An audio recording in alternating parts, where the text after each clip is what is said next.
Ndio tumefika hapa, na hii imegawanya sana watu, imegawanya watu sana. Kwa hiyo na ukiacha hiyo, hata taasisi ambazo zinasimamia hii, vitendo vyake, tume kwa mfano, sasa hivi watu hawana imani na tume. Msajili wa vyama vya siasa walipoona haya mambo yanavyokuwa, hawana imani. Vyombo vya ulinzi na usalama, watu hawana imani. Mahakama, watu hawana imani. Kwa hiyo tumeacha mwenendo ule. Mimi sijui, maana sasa hivi unaona rushwa ni jambo la kawaida, kuengua jambo la kawaida, na huoni kura bandia. Kura bandia, nasema huku nyuma ilikuwa na hatua za kuzuia, lakini imezungumzwa uchaguzi wa 2019, nasemekana kuwa na kura bandia 2020, 2024, 2025. Ndio. Kunasema kuna record ya watu kujitokeza kupiga kura. Wananchi wanasema sio hiyo. Kuna record ya matokeo. Ni kwamba uchaguzi uliopita, nimesema ni kwamba tulipata record ile kwa sababu tume ilipiga kura. Kwa vipi? Si ndio hizo kura nasema bandia? Utapataja hizo kama sio tume?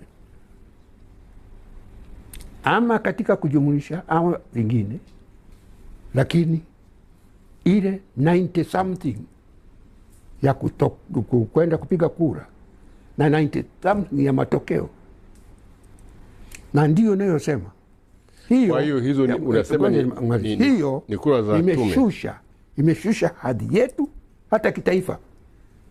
Hadhi yetu imeshuka sana, kwa sababu kila mtu anafahamu uchaguzi ule haikuwa haki. Kwa hiyo, kwa maoni yako, uchaguzi wa tarehe 29 Oktoba, takwimu zilizotolewa na tume ni bandia? Ndio, mimi naamini hivyo. Okay. Sasa kama tunataka kurudi kwenye, lazima haya tuyasahihishe, kwamba mwananchi ana haki ya kuchagua mwakilishi wake bila hii hapa wanayotenda mnyang'anya hiyo haki. Sio jambo dogo. Kisha zoea haya mambo, ni vigumu kubadilika. Unasema tushazoea. Waswahili wanasema mzoea vya kunyonga vya kuchinja haviwezi. Hii sio Mswahili. Lakini kwa mfano, una mfumo ambao unaongozwa na chama chako. Yeah. Ama kama unataka kukana kwamba si chama. Mimi nazungumza kama Mtanzania. Usiniulize swali la kwenda kwenye chama. Hii nazungumzia wote, kwa sababu hili sio la chama kimoja. Haya yanayotokea, ndio ikija kufika mabadiliko, wakaja wengine watafanya haya, watakuwa wamejifunza kutokana na yanayofanywa chini ya CCM. Kwa hiyo mimi nazungumzia Tanzania. Na haya yanayotokea yote haya.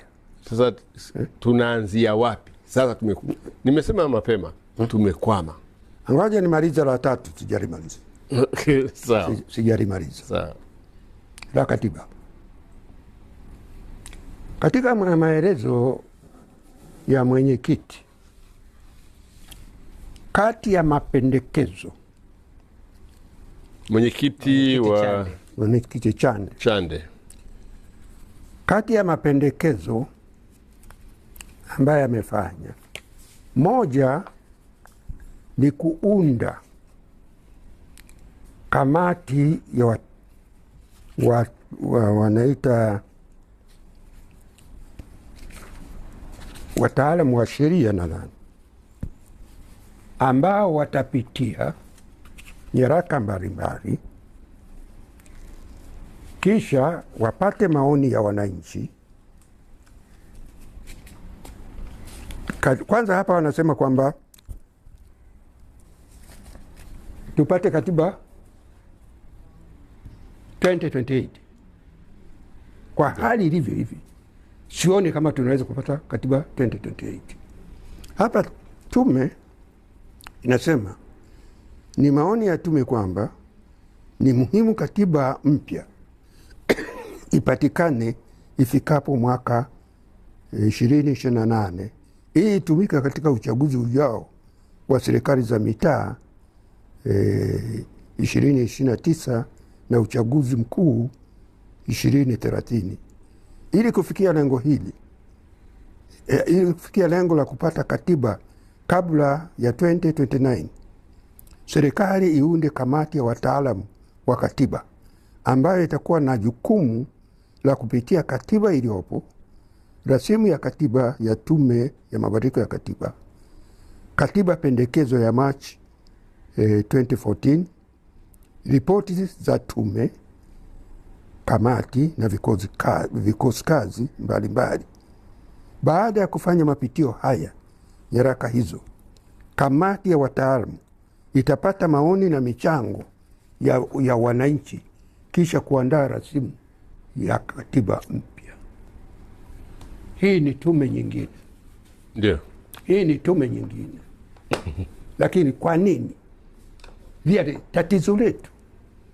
tatizo letu sio kujua ni mambo gani yanahitajika kwenye katiba mpya. Sio tatizo letu. Tatizo letu ni kwamba hatuna utashi wa kisiasa. Swala la katiba mpya tumelizungumza kwa zaidi ya miaka 30. Tunajua matatizo makubwa ambayo tunajua. Katiba mpya sio kwamba unaandika kila kitu upya. Hapana. Katiba mpya inakuja kama kuna jambo la msingi libadilike, na unaona baada ya kuliacha kama ni amendment. Hapana, katiba iandikwe upya kabisa. Ukichukua katiba ya 61 ya wakoloni ukalinganisha na katiba ya 62 ya jamhuri, ukalinganisha na interim katiba ya muda ya 65, ukalinganisha na katiba hii ya 77, sehemu kubwa ya yale umuri ni yale ya mwanzo. Unabadili likiwa jambo kubwa.